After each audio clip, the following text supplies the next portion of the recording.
여러분, 여리고 성이 무너지고 이제 승승장구하다가 바로 다음에 있는 작은 성입니다. 아이 성입니다. 이 작은 아이 성에서 참패를 당하는 사건을 오늘 우린 지금 보고 있는 겁니다. 참패를 당해도 이렇게 비참하게 당할 수가 없습니다.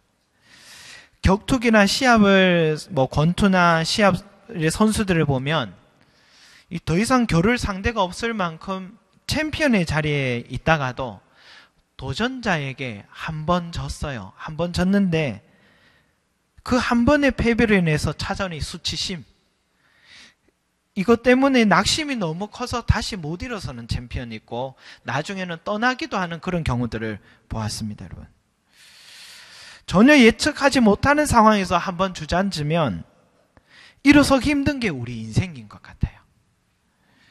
모압과 암몬 땅을 정복했고 요단강 건넜고 여리고 성도 무너뜨리고 승승장구하다가 전혀 상대가 되지 않을 것 같았던 작은 이 아이성에게 참패를 당할 때 찾아오는 낙심은 정말 다 포기하고 싶었던 겁니다.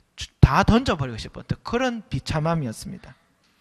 그게 다가 아니에요. 사실은 모든 것이 끝난 것처럼 그런데 보일 때가 있는 거예요. 오늘 말씀은 우리 인생에 낙심이 찾아올 때 그리스도인으로서 어떻게 이걸 극복하는가 하는 하나님의 마음을 배우기를 바랍니다. 위기관리 능력이란 말이 있지 않습니까? 잘 되는 것보다 더 중요한 것은 위기관리 능력인 것 같습니다. 아무쪼록 하나님께 저와 여러분들에게 주시는 뜻이 있기를 바라겠습니다.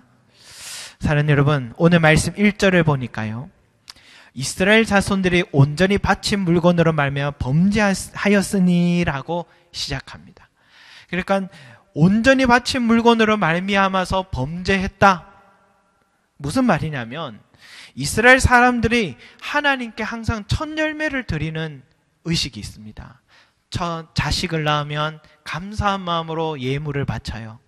또 첫 곡식을 얻으면은 한 해 동안 은혜 주신 것 감사해서 가장 좋은 걸 골라서 하나님께 드리는 의식이 있어요. 그래서 출애굽기 23장 19절에는 내 토지에서 처음 거둔 열매의 가장 좋은 것을 가져다가 너의 하나님 여호와의 전에 드릴지니라 라는 말씀이 있습니다. 그래서 이 명령이 따른 거예요. 마찬가지로 지금 가나안 땅을 얻지만 첫 번째 열매가 하나님의 것인데 그것이 바로 여리고성이었습니다. 그래서 이 성의 모든 탈취물은 절대로 손대지 마라.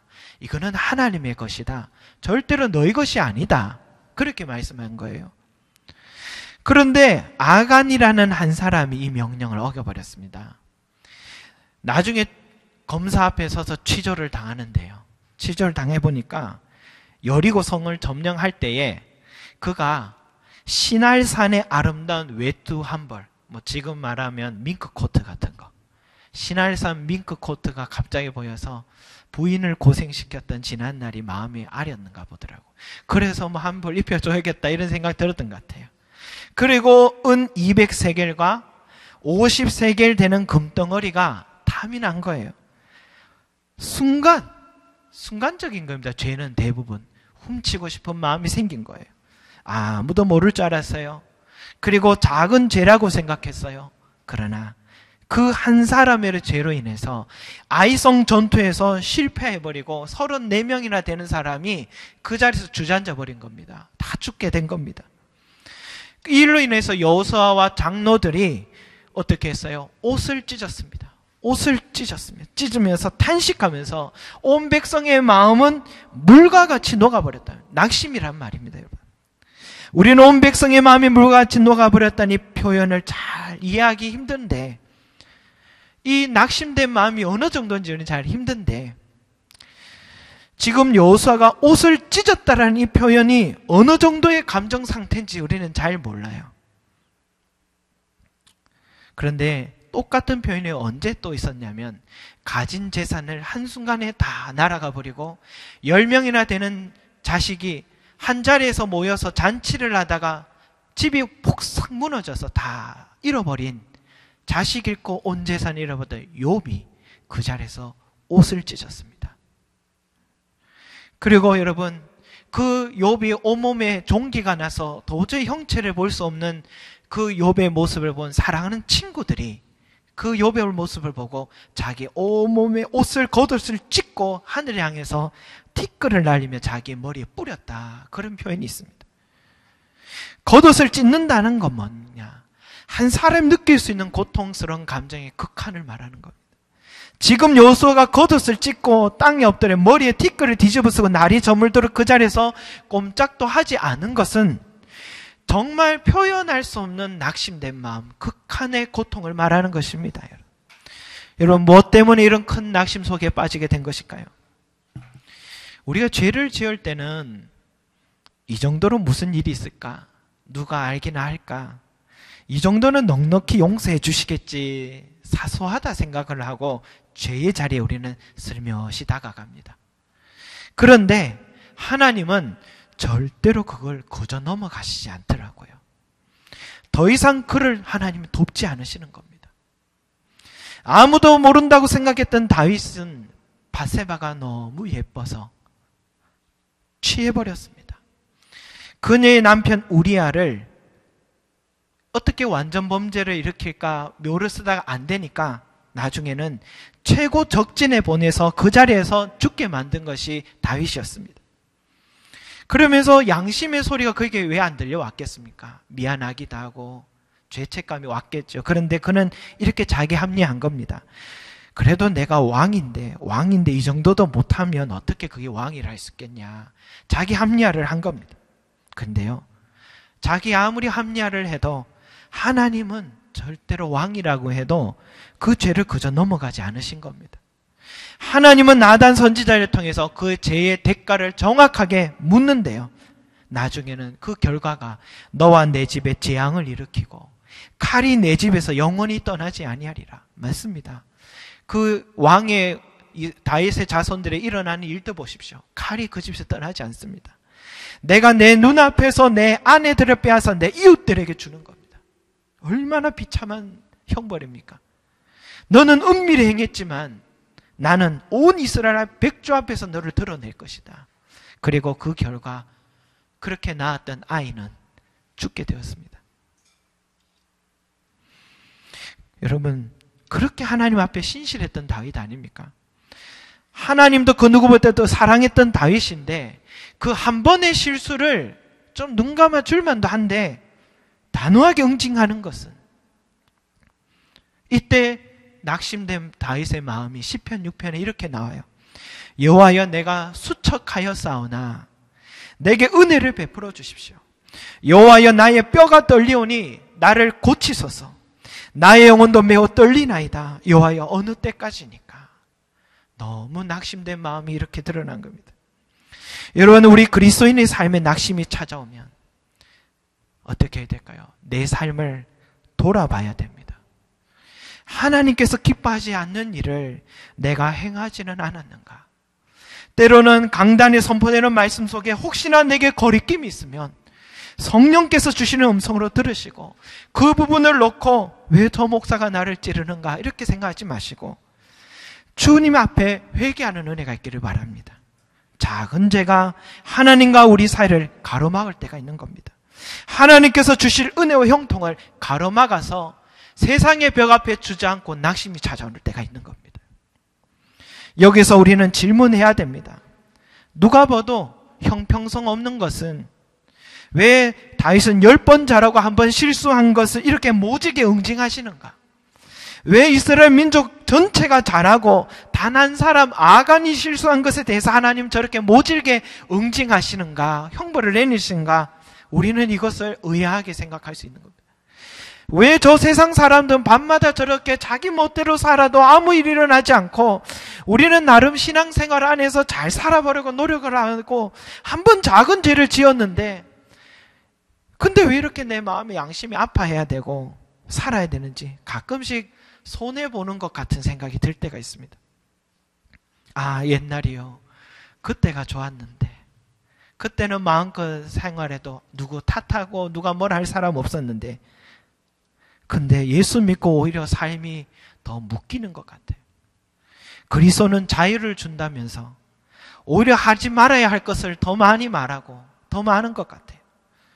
가톨릭 신부님들은 저렇게 담배도 잘 피우고 술도 잘 마셔도 거리낌 없이 신앙생활 하시는데 왜 우리는 목회자도 아닌데 숨어서 담배 피워야 되고 친구들과 모처럼 만나 술 한잔 한 것 때문에 신앙의 양심이 거리낌이 있고 매일 기도하지 않고 말씀 한 장 읽지 않아도 이런 피곤한 하루를 보내야 되는가? 우리는 도무지 이해할 수 없습니다. 그 이유를 여러분, 저는 가만히 생각하다가 옛날에 한 사건이 생각나더라고요. 저는 어린 시절에 아주 개구장이었습니다. 지금은 아주 점잖아 보여도 개구장이 티가 있죠. 그때 오락을 너무 하고 싶어서 조금씩 집에 어머니가 용돈을 안 주셔가지고 제가 어떻게 하면 이 오락비를 벌 수 있을까 싶어서 그때부터 집에 있는 누나들, 어머니, 형 주머니에 동전을 찾기 시작했습니다. 그래서 하나씩 훔쳐서 오락을 열심히 하기 시작했습니다. 그런데 나중에는 친척 집에서 숨바꼭질을 하다가 농 속에 들어갔는데 그 속에 숨었는데 근데 그 옷에 두툼한 지폐가 있는 거예요. 그래서 그 순간에 그 돈 뭉치에서 양심이 있어서 한 2장 정도 꺼낸 것 같아요. 2장 정도인데 그게 나중에 알고 보니까 갯돈이었더라고요. 그래서 그 돈을 가지고 이걸 어떻게 같이 놀고 있는 형들에게 얘기할까 싶어서 길을 가다가 어떤 아저씨가 뒤에 주머니에서 돈이 떨어지더라. 그러면서 저희가 나름 얘기하고 그 돈을 가지고 형들과 함께 정말 맛있는 것도 사 먹고 한턱을 쏘았습니다. 그리고 집에 돌아오고 나니까 어머니가 갑자기 저를 가만히 지켜보시는 거예요. 지켜보시면서 어른들 간에 나름 눈치를 채신 것 같아요. 그래서 저는 이실직고를 했습니다. 그 순간 어머니의 모습이 정말 지금도 30년 전의 그 일을 아직도 잊지 못합니다. 갑자기 어머님이 우리가 아무리 어려워도 이렇게 너를 키우지 않았다면서 주먹을 쥐시더니 자기 가슴을 치기 시작하시는 겁니다. 얼마나 세게 가슴을 치는지 저는 순간 킹콩을 보는 줄 알았습니다. 그리고 옆에 있던 전화기 줄을 가지고 목에 막 감으시더니 이 양쪽을 잡아당기시면서 숨이 넘어가시는 거예요. 그때 저는 어머니가 내 죄 때문에 저렇게 죽으시는구나 싶어서 어머니 앞에 붙들고 엉엉 울고 용서를 구했던 그런 기억이 아직도 있습니다. 근데 지금 가만히 생각해보면 우리 어머니 좀 오버하셨다는 생각이 듭니다. 헐리우드 액션이었습니다. 왜 그러셨을까? 남의 자식이 이런 짓을 했다면 혀를 차면서 안타까워하다가 잊어버릴 수 있지만 어머님은 그 헐리우드 액션을 취하시면서라도 사랑하는 아들이 그 나쁜 습관, 그 죄의 자리에서 과감하게 벗어나기를 원했던 것입니다. 그리고 바늘도둑이 소독된다고 그때 제 나이가 9살, 10살이었거든요. 그때 고치지 않으면 이걸 평생 두고 후회할 것이라는 어머니의 이 마음이 있었던 것입니다. 저는 마찬가지라고 봅니다. 지금 옷을 찢을 만큼 이 여호수아가 아픈 것, 마음이 녹아내릴 만큼 백성들의 고통, 심정, 낙심, 어찌 보면 하나님 너무 단호하다, 인정 없다 할 만큼 형벌을 내신 우리 하나님이라 생각 들지만 어떻게 그러실 수 있나 싶어도 죄의 문제만큼은 그 위험성을 너무 잘 아시는 하나님 아버지의 마음으로 채찍을 때리신 거라고 봅니다. 아간 한 사람의 죄라 해도 하나님은 백성 전체의 죄를 보시고 오늘 1절 보십시오. 아간이 죄를 범하였으니 라고 말하지 않습니다. 이스라엘 자손들이 범죄하였다라고 표현합니다. 아간의 죄로만 여기고 그만 지적한 것이 아니라 너희 모두의 죄라고 말한 데는 죄를 지적하기 위함이 아니라 죄로 인해 더 이상 이런 위기에 빠지지 말라는 아버지의 마음이 여기 있는 것입니다. 사랑하는 여러분, 죄는 죄입니다. 죄를 보고 안쓰러워하거나 불쌍하게 여기면 안 됩니다. 죄의 목적은 내 삶을 망하게 하는 겁니다. 욕심이 잉태한 즉 죄를 낳고 죄가 장성한 즉 사망을 낳는다 했거든요. 우리의 몸 가운데 썩은 부분이 있고 회생 불가능하다고 판단되면 의사들은 메스를 들고 과감하게 환부를 도려내버립니다. 그 상한 부분이 만약 손가락이었다면 과거 이 손가락 때문에 행복했던 시절 생각하고 피로를 생각하고 도무지 잘라낼 용기가 그냥 두면 온몸이 썩고 결국 그 사람도 죽게 되는 것입니다. 이스라엘 백성이 이제 하나님의 자녀들이었어요. 저희 어머니께서 저를 사랑하셨기 때문에 그건 과감한 행동을 보이시고 저를 깨닫게 하신 것처럼 작은 죄로 인해서 사랑하는 자녀를 잃고 싶어 하지 않기에 하나님은 단호하신 것입니다. 그 작은 한 사람의 죄도 용납하지 않으셨던 것입니다. 다윗의 죄를 여러분 죄로 인해서 자식이 죽었습니다. 그리고 다시 바세바를 위로하시고 시간이 흘러 둘 사이에 또 하나의 자식이 낳는데 그 이름이 뭐냐? 여디디아입니다. 여디디아라는 뜻이 뭐냐? 여호와의 사랑받는 자라는 뜻입니다. 이 말은 다윗이 너가 죄를 지었지만 너가 그런 실수를 했지만 나는 너를 사랑한다 이런 뜻입니다. 하나님 우리에게 단호한 죄에 대한 대가를 치르게 하신 이유도 사랑하시기 때문입니다. 우리 마음에 낙심이 찾아옵니다. 그리스도인으로 살아가다가 한번 실수했는데 낙심이 찾아옵니다. 다 던져버리고 포기하고 싶습니다. 그러나 그것도 사랑하기 때문에 주신 낙심임을 잊지 마십시오. 우리는 아간 한 사람의 죄로 인해 한 민족이 이런 아픔과 낙심을 겪은 것을 이상하게 여길 것이 아니라 하나님의 그 깊은 사랑을 깨닫고 감사해야 될 줄로 믿습니다. 누구나 죄를 지을 수 있어요. 그리고 그 죄를 인해 낙심은 반드시 찾아올 것입니다. 하지만 그 낙심 또한 하나님께서 우리를 사랑하시게 주시는 고난이요 낙심임을 알고 다시 한번 하나님의 아버지의 마음으로 돌아가시길 바랍니다. 아버지가 기뻐하시는 그 길 위에 우리가 서는 은혜가 있기를 소망합니다. 또 하나 여러분, 이스라엘이 이 아이성 전투에서 참패를 당한 이유를 찾아본다면 그것은 하나님 앞에 서서 묻지 않았던 것입니다. 하나님의 음성을 듣지 않았던 것입니다. 하나님이 주신 지혜로 싸우지 않았다는 것입니다. 정말 그런 건가? 혹시나 말씀에 나오지 않았지만 따로 기도했지 않을까? 저는 그런 생각에 혹시나 싶어서 다른 전투를 가만히 살펴보았거든요. 이 아이성 전투의 여리고성 전투를 먼저 보니까 하나님께서 여호수아에게 이렇게 말씀하시더라고요. 보라, 내가 여리고와 그 왕과 용사들을 내 손에 넘겨줄 것이다. 먼저 이 말씀이 있었습니다. 이 음성을 듣기까지는 여호수아가 뭐 했을까요? 먼저 기도했을 것입니다. 이런 오고 감이 있었어요, 하나님과. 그 다음에 여러분 아이성 두 번째 전투에서 보니까 하나님께서 내가 아이 왕과 그의 백성과 그의 성과 그 땅을 다 내 손에 넘겨 주었으니 라는 하나님의 음성이 분명히 있었습니다. 또 기브온 전투를 그 다음 전투 또 보았더니 그들을 두려워하지 말라, 내가 그들을 내 손에 넘겨 주었으니 그들 중에서 한 사람도 너를 당할 자가 없으리라. 분명히 하나님의 음성이 있었어요. 그 다음 하솔과 전투에서 또 보니까 내가 그들을 이스라엘 앞에 넘겨주었으니 몰살시키리니 너는 그들의 말 뒷발에 힘줄을 끊고 그들의 병거를 불사르라. 분명한 하나님께서 내가 너와 함께 하겠다. 이 전쟁을 너의 손에 맡기겠다. 너의 구체적인 전쟁 전략을 가르쳐주는 하나님의 음성을 여호수아는 듣고 전투할 때는 백전백승이었습니다. 그런데 오늘 말씀을 보면 하나님 음성이 없어요. 하나님 음성이 없다는 것은 묻지 않았다는 겁니다. 기도하지 않았다는 겁니다. 여리고성 전투가 끝난 나머지 너무 잘 되니까 승승장구한 나머지 하나님께 묻지 않은 것입니다. 마치 내가 한 것처럼 교만했던 것입니다. 하나님의 지혜로 하지 않고 이제는 우리 생각으로 2,000~3,000명을 보내면 충분하겠습니다. 장군이요.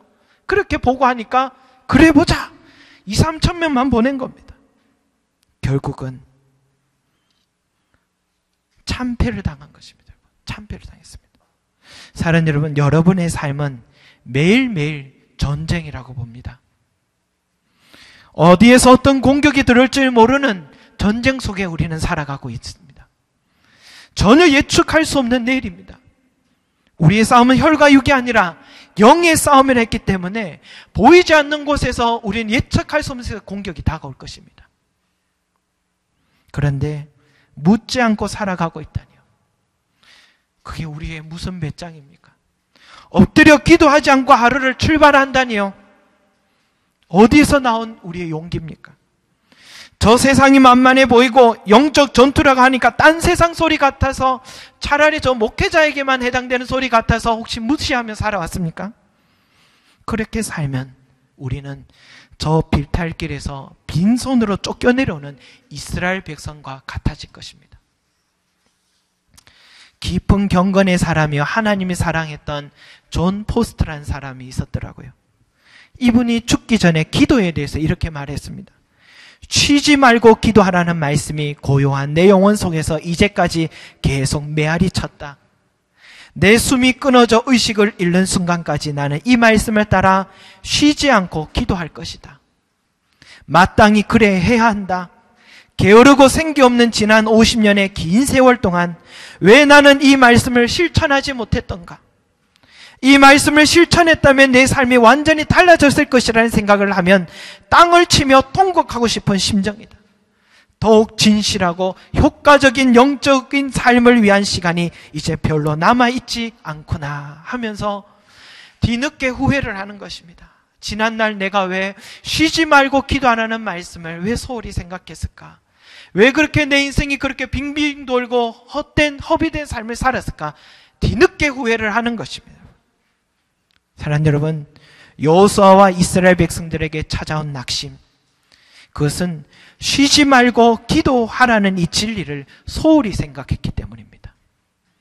택함받은 백성도 기도하지 않으면 이렇게 낙심이 찾아오고, 그리스도인이라도 세례를 받았고 직분이 어떤 자라 하도 매일 기도하지 않으면, 매 순간마다 하나님께 묻지 않으면 하나님은 일하지 않으실 것입니다. 하나님의 저 세상을 내 손에 넘겨주시지 않으면 우리는 저 세상을 감당할 수가 없습니다. 그리고 낙심이 찾아올 것입니다. 사랑하는 여러분, 기도하시길 바랍니다. 쉬지 말고 기도하시기 바랍니다. 그러면 우리의 영혼 안에서 소생케 되는 은혜가 있을 줄로 믿습니다. 그리고 하나님은 우리를 위해서 우리가 기도하고 간구할 때 일하기 시작하실 것입니다. 이런 놀라운 은혜 역사가 저와 여러분 가운데, 이 세상 가운데, 또 내일부터 또 시작될 삶 가운데 승리하신 저와 여러분이 되시기를 소망합니다. 기도하겠습니다. 사랑과 은혜가 많으신 아버지 하나님, 이스라엘 민족이 작은 죄를 소홀히 하여서 참패했습니다. 주여, 우리의 삶 가운데 이 정도는 하나님 용서해 주시겠지, 이해해 주시겠지, 그러면서 나 스스로 합리화하며 살아간 모습이 없었습니까? 그 일로 인하여서 해결돼야 할 문제가 해결되지 않고 막힌 적이 없습니까? 주여, 오늘 다시 한번 우리가 돌아보게 해주십시오. 이스라엘 민족 전체도 아간 한 사람의 이 작은 죄로 인하여서 다음 행보가 막힌 것처럼 우리의 삶 가운데 하나님이 기뻐하지 않고 하나님 뜻대로 살지 않고 있는 그 작은 옛 습관과 작은 행동과 죄가 있다면 주여, 이 시간 주님 앞에 내려놓고 은혜를 구하는 우리가 되게 하여 주시옵소서. 그래서 아버지 하나님, 그 모든 죄를 과감하게 벗어던지고 잘라내고 과감하게 주님 앞에 은혜의 자리로 들어와서 주님이 주시는 형통의 길을 누리는, 그리스도 안에서 주시는 참된 자유를 누리는 은혜가 있게 축복해 주시길 원합니다. 더불어서 쉬지 말고 기도하라는 음성 듣게 해주십시오. 기도할 때마다 주님 음성 주셨고, 기도할 때마다 지혜 주셨고, 모든 전쟁에 승리하였는데 이 아이성 전투에서는, 이 한 번의 전투에서는 기도하지 않았습니다. 내 뜻대로 내 지혜로 하려 하였습니다. 그 한 번의 실수, 기도하지 않은 것, 기도하지 않을 때 하나님도 멈추었습니다. 하나님이여, 중요한 깨달음 우리에게도 갖게 하여 주셔서 주여, 어제 우리가 많은 은혜를 입었다 할지라도 오늘의 은혜는 오늘 기도해야 될 줄로 믿습니다. 오늘의 은혜를 위하여 매일마다 기도하는 우리 귀한 성들이 되게 하여 주시고, 매일마다 쉬지 말고 기도하는 우리 귀한 성들이 되게 하여 주셔서 눈앞에 있는 모든 전쟁 가운데 이제는 낙심된 삶이 아니라 승리하고 주여 승승장구하는 우리 귀한 성도들의 삶이 되게 축복해 주시옵소서. 감사드리며 예수 그리스도 이름으로 기도합니다. 아멘.